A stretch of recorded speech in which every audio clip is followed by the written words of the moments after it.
final debate between the two. It was a much more disciplined and sober debate. The shouting, those interruptions from the first one replaced by, grimaces and eye rolls and things like that. But both men left each other alone really to speak. They did land some blows on issues, in particular on COVID-19. They discussed, as you heard, their jobs, leadership, foreign relations as well. But will it be enough to change the outcome of this election, which is only 12 days away now? We won't know that until Americans go to the polls on the 3rd of November, although, of course, so many millions of them have already voted through postal voting and early voting. Let's get reaction then from the heart of that debate. Greg Milam is there for us in Nashville, in Tennessee. And Greg, first of all, people commenting on the tone in particular that the president took compared to last time round. He seemed emollient, almost muted at some points.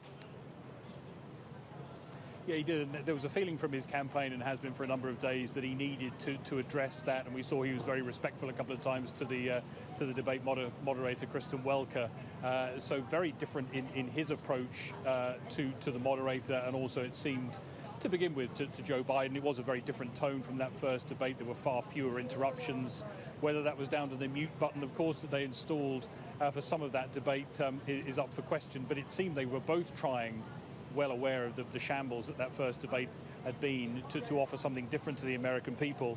Very clear also that Donald Trump came with the intention of hammering this issue that his campaign has been pushing for days now about Joe Biden's son Hunter and what they see as questionable business dealings. They are allegations that are unverified, but there's something that clearly they believe register with the base support, and potentially with others who are weighing up these two candidates now. This question of foreign money that Donald Trump continued to allege that Joe Biden had benefited from during his time as vice president.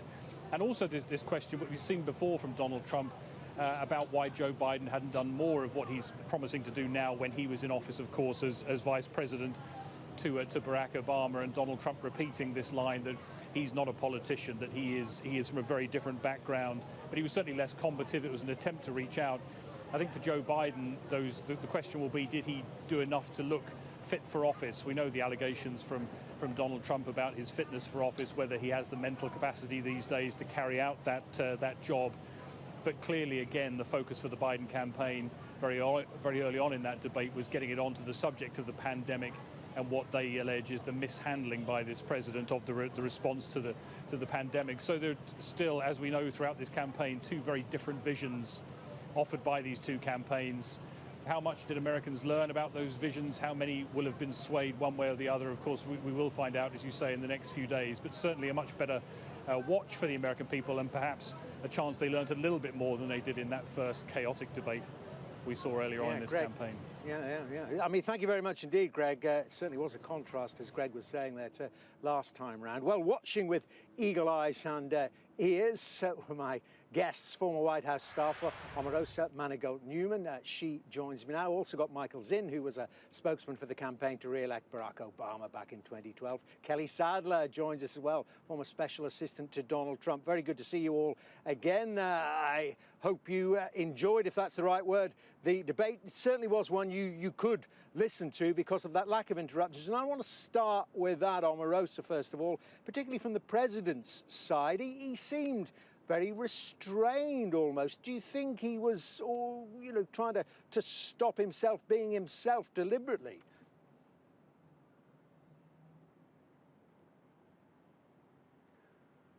It's so interesting because I'm the bar afraid is so low for Donald Trump that if Donald Trump just acts basic and civil, then everyone in his camp is cheering as if it's a huge victory. The point of the matter is, by Donald Trump showing that he knows how to restrain himself and show courtesy to the fellow contender Biden, people are going to say he had a good debate. But let us not forget that the president of the United States should be well informed, should be able to articulate his thoughts and his positions on policies, and he should be able to at least listen without interrupting. And so as I watched this, I thought, sure, his team really, really worked on him, but I think he missed a lot of opportunities to really show, as I talked about in our pre-debate discussion, empathy. When we talked about the children being separated, Donald Trump didn't express empathy. He just said, coyotes brought them over. It was their fault. So I thought it was an interesting performance, but you'll hear the other side say that this was the best performance ever, only because he did the bare minimum. Kelly Sadler, are you the other side? Did he perform the best in your view? Does he look like the next and continuing commander-in-chief? Yes, he absolutely does. He dominated that debate. And let's just be honest, like, he was in command of the facts. He was calm and in control. He has been the commander in chief for the last 3 and some odd months, almost 4 years. And he will win this election on this debate. Mark my words. We have just battleground states of Pennsylvania, Wisconsin, Michigan that we need to win. And this debate performance put him over the mark with these undecideds in those states. And so we're going to win this. Wow, that is quite a claim. Let's ask Michael Zinn for his take on that. It's a game changer for the president, according to Kelly Sadler. Did you see it that way? You'd think Kelly's selling Trump steaks or Trump wine or something. I mean, no, I do not think so. The American people and what they believe. I'm sure you believe in what you're selling too. But I think substantively, Trump was calmer. He met the kind of bare minimum of being somewhat civil. That's not a win, right? I mean, what did he say? He said that he's better friends with Kim Jong-un, someone who's trying to develop nuclear weapons, who's hostile to our allies. He took credit and bragged about the treatment of these 550 children who have been separated from their children and essentially orphaned by our government. And he attacked Joe Biden and said that he's not from his own hometown. In any other circumstance, that would be unhinged. These are really crazy, pretty scary statements. I mean, Joe Biden's hometown is just weird that he would try to contest where Joe Biden is from.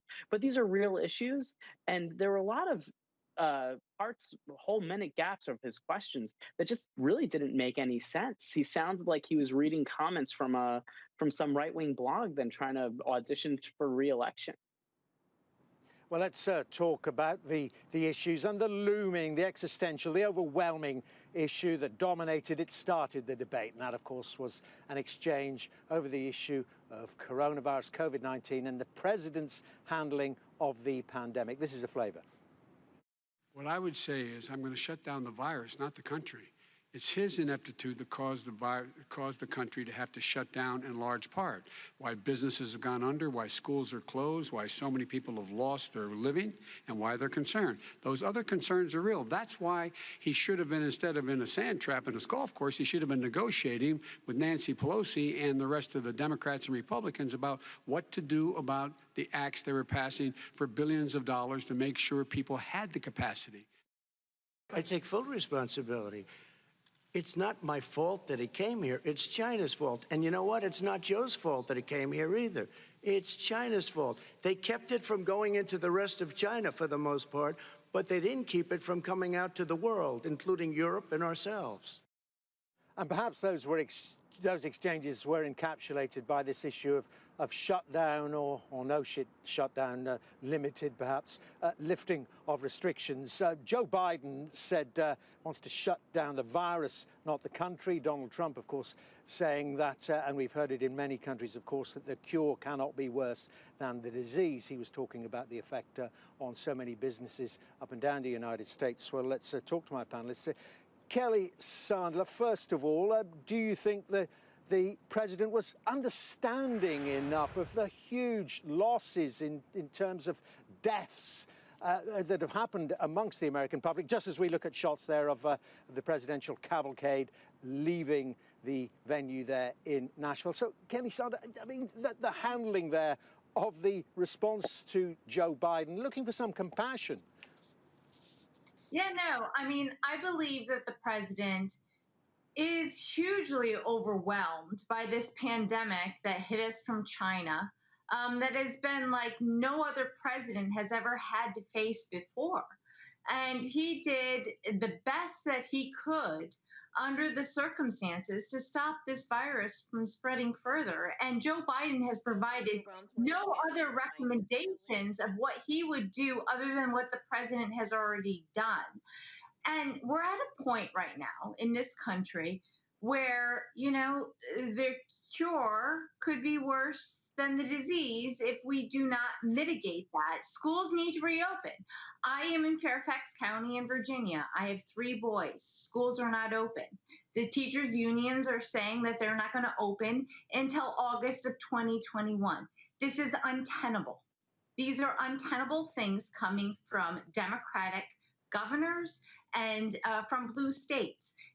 Do we want to be Sweden or do we want to be Spain? Sweden did not lock down. Their economy did not go through this incredible, horrible situation that our economy has gone through, cannot go through again, and they're mitigating this virus pretty well. Meanwhile, you have Spain that's shut down, the economy is lost, and we can't go by herd mentality here with the rest of the world. Like, we've got to pave a path for our own. We got to stand proud. We got to be courageous in front of this, and cannot shut down our economy. And that's the tenor of the argument that the president has been making. But Michael Zinn, it's against a backdrop of this huge number again rising in the United States of cases, and of course deaths hitting nearly 1,000 a day. When Kelly's talking about Spain or Sweden and the economies, Sweden was doing a lot better before COVID. They're going to do better coming out of COVID. What you have in Spain and Sweden is, regardless of where you are in the rest of the world, is people listen to scientists. The reason that Kelly's kids can't go back to school in Fairfax County or in Maryland, where I am right now, kids are not going to school, is because, Kelly, if I can finish my sentence, is because people like Kelly and President Trump denied the risks of COVID. They did not. They did not. Okay, listen. Just for me to interrupt here, just to get it back to the debate. I don't want you to have the debate. I want you to discuss how it was debated. So just finish up there, Michael, and then I'll move on to Omarosa. The issue is that President Trump has been president. His decisions and his conduct, downplaying using masks, denying that COVID was a risk, has long-term consequences, and it's going to take longer for things to get back to normal because of those decisions that he made and the conduct that he took and pushed forward for months. Okay. It's unfortunate because we all have to live with it for a long time now. Right, well, indeed. And Omarosa, people desperate, of course, for solutions or some kind of a roadmap out of it or how to live with it. But both candidates looking at pretty much magic bullets. The president mentioning a vaccine, perhaps before Christmas, by the end of the year. And as Michael was saying there, Joe Biden kept brandishing the mask and said, well, everyone just wear this mask. I mean, of course, they make a difference, but they're not the solution. Well, I have to tell you, and I think it's important that we all acknowledge that there was a playbook in place to handle this pandemic. An imminent risk was what the assessment was made. And so when you say that they're on both ends of the spectrum, we can just follow the plan that was laid out by the Barack Obama administration that simply said that if we took these certain precautions, then we would avoid the deaths that we've seen. Now, I want to just go back to something because Kelly kind of harbored on the idea that everyone wants to shut the economy down. The first priority is to keep Americans safe and to stop Americans from dying from this virus. And so when she starts talking about the economy over the well-being of Americans, I think that's when the Trump folks start to lose their way.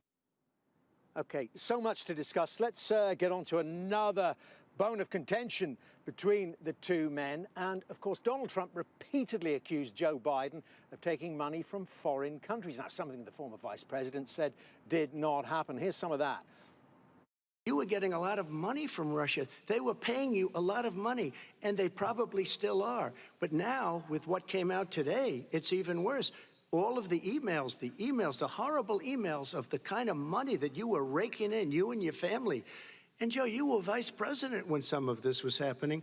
And it should have never happened. And I think you owe an explanation to the American people. I have not taken a penny from any foreign source ever in my life.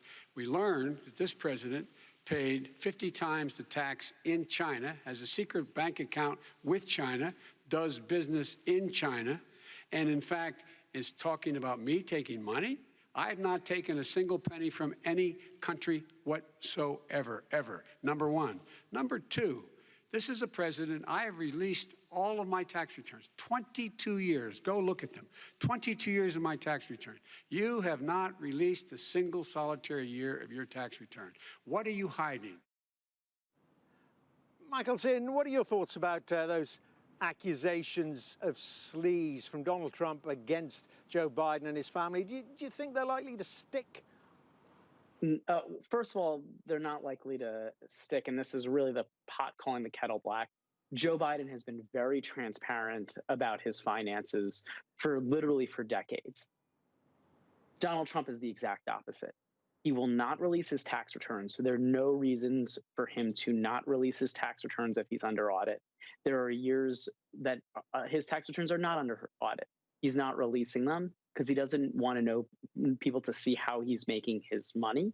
What we do know from these New York Times articles, from the tax returns that were leaked to them, is that he owes more than $400 million in personal loans to creditors. We don't know who that is, and I think the American people have a right to know who their president owes hundreds of millions of dollars to and where their president is making money from. We know that Joe Biden is not making money from foreign sources.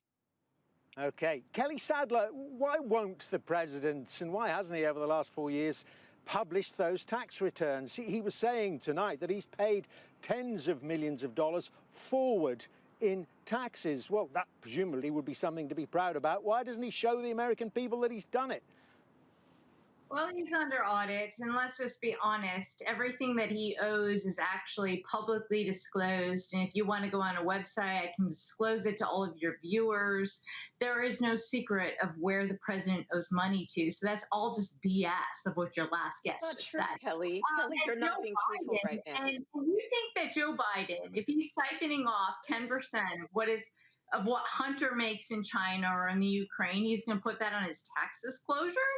I mean, come on, let's get real and let's be honest in our conversation right now. Let's be honest, Kelly. What year is which one of the years are being audited?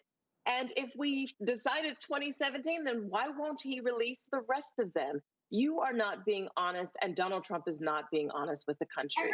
The truth of the matter is, his information is not public, Kelly, and you know that. Kelly, you know it's not public. Yes, it is. He owes let's just be very, very clear with what happens. There are broad disclosures that every candidate has to make. Things like, I own a house that's between $1,000 and $5,000, between $6,000 and $50,000. We have the most basic understanding of President Trump's finances. Your taxes give you a granular understanding, and you're either lying to the government, which is a crime, or your tax returns are true. Donald Trump won't release his tax returns because he's lying.